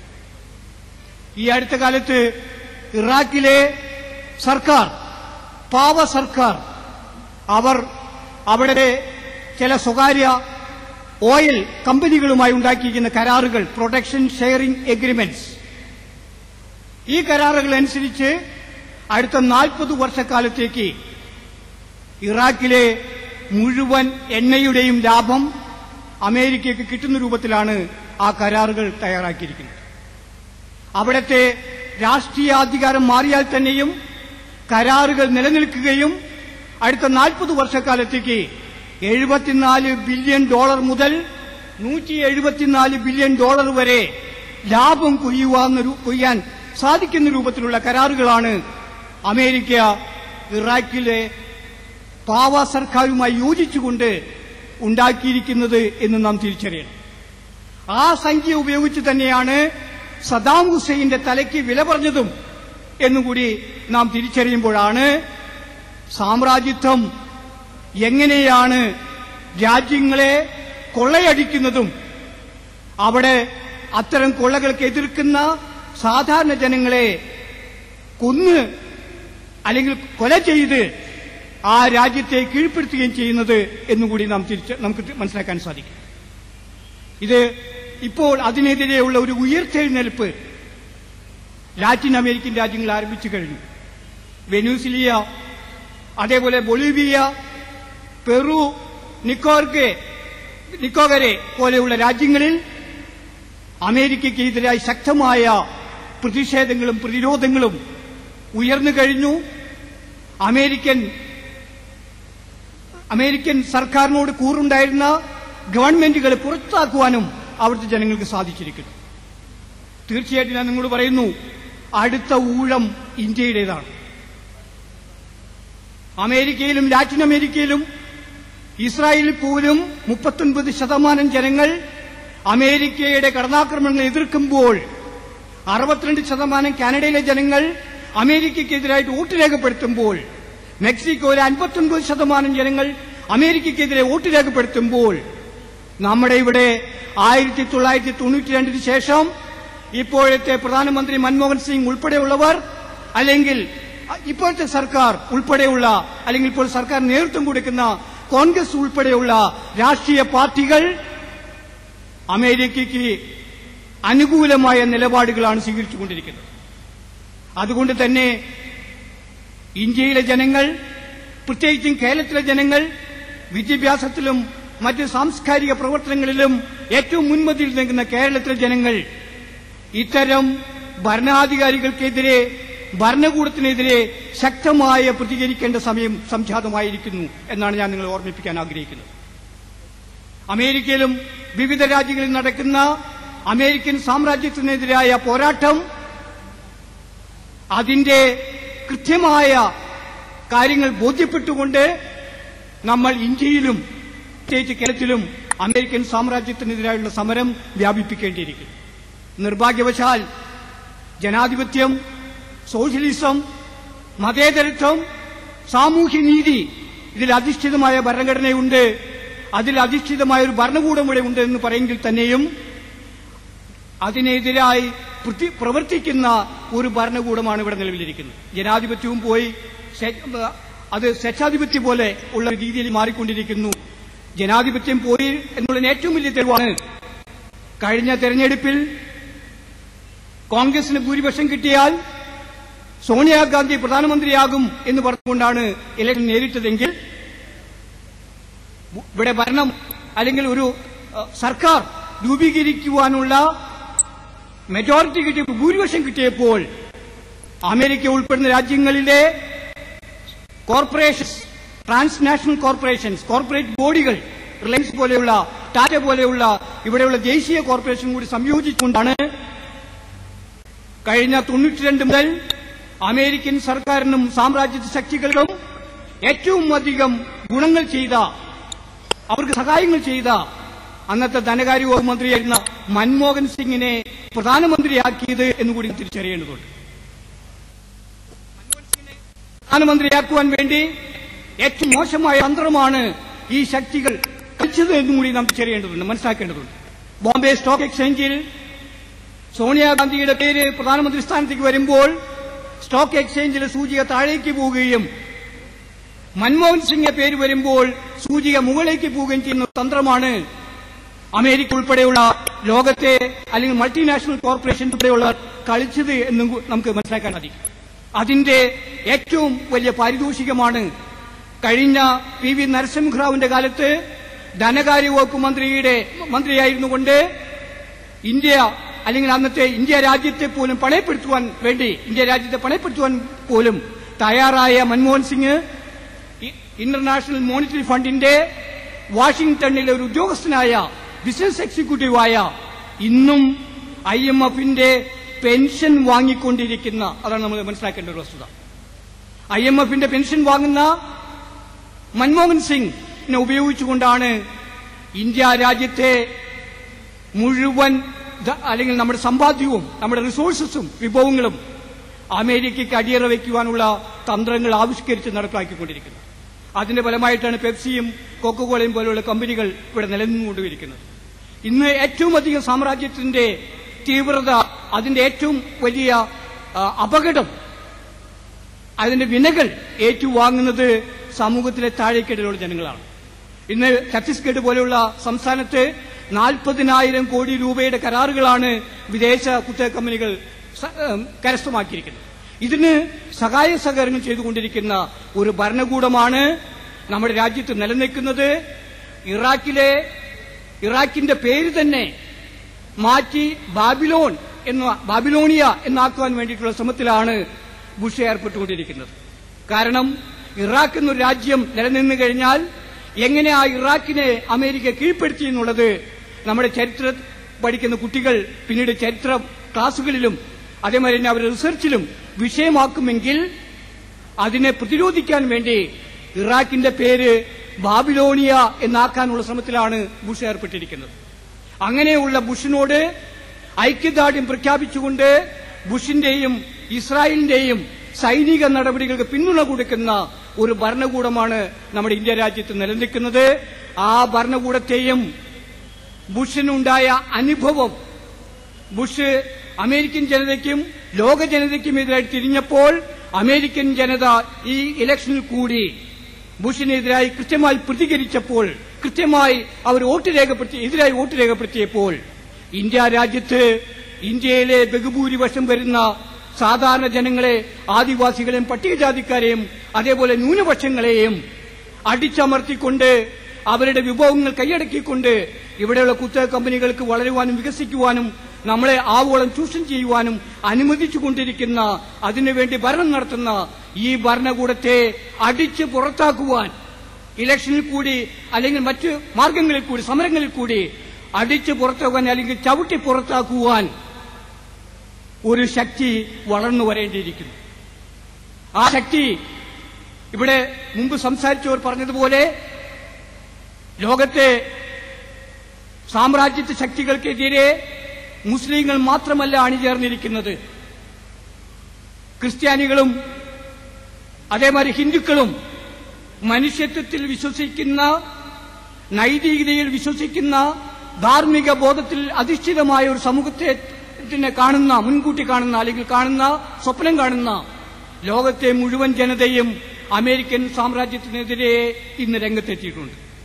അതുകൊണ്ട് തന്നെ ഇവിടെ മുസ്ലിം ജനത അല്ലെങ്കിൽ സോളിഡാരിറ്റി പോലെയുള്ള സംഘടനകൾ ഇവിടത്തെ ഭരണകൂടത്തിനും ഇവിടത്തെ ഭരണകൂടത്തെ താലൂലിക്കുന്ന അല്ലെങ്കിൽ അതിന് നേതൃത്വം കൊടുക്കുന്ന സാമ്രാജ്യത്വത്തിനെതിരെ നടത്തുന്ന ഇത്തരം സമരങ്ങൾക്ക് മുസ്ലിങ്ങൾ മാത്രമായിരിക്കുകയില്ല, ഇന്ത്യയിലെ മനുഷ്യ അവകാശ പ്രവർത്തകരും അതേപോലെ പൌരാവകാശ പ്രവർത്തകരും ഇവിടെ ഇത്തരം സമരങ്ങൾക്ക് നേതൃത്വം കൊടുക്കുന്ന അല്ലെങ്കിൽ ഇത്തരം സമരങ്ങൾക്ക് നേതൃത്വം കൊടുക്കുന്ന സംഘടനകളോടൊപ്പം ഉണ്ടാകും. PUCL എന്ന് പറയുന്ന, നേരത്തെ സൂചിപ്പിച്ച രാജേന്ദ്ര സച്ചാർ എന്ന് പറയുന്ന മനുഷ്യാവകാശ പ്രവർത്തകൻ, പൌരാവകാശ പ്രവർത്തകൻ നേതൃത്വം കൊടുത്തുകൊണ്ടിരിക്കുന്ന, ഇപ്പോൾ മുസ്ലിങ്ങളുടെ റിസർവേഷൻ സംബന്ധിച്ച് പഠനം നടത്തിക്കൊണ്ട് കേന്ദ്ര ഗവൺമെന്റ് റിപ്പോർട്ട് സമർപ്പിച്ചിരിക്കുന്ന രാജേന്ദ്ര സച്ചാർ പോലെയുള്ളവർ നേതൃത്വം നൽകുന്ന People's Union for Civil Liberties എന്ന് പറയുന്ന സംഘടനയുടെ ഒരു പ്രവർത്തകൻ എന്ന നിലയിൽ PUCL-ന്റെയും മുഴുവൻ സഹായങ്ങളും അതേമാതിരി തന്നെ അതിന്റെ പിന്തുണയും ഇതേമാതിരിയുള്ള സോളിഡാരിറ്റി യൂത്ത് മൂവ്മെന്റിന് ഉണ്ടായിരിക്കും എന്ന് വാഗ്ദാനം ചെയ്തുകൊണ്ട് ഞാൻ എന്റെ ഈ എളിയ പ്രസംഗം അവസാനിപ്പിക്കുന്നു. നന്ദി, നമസ്കാരം. Students Islamic organisation of India സംസ്ഥാന പ്രസിഡന്റ് PA നൌഷാദ് അവർകൾ.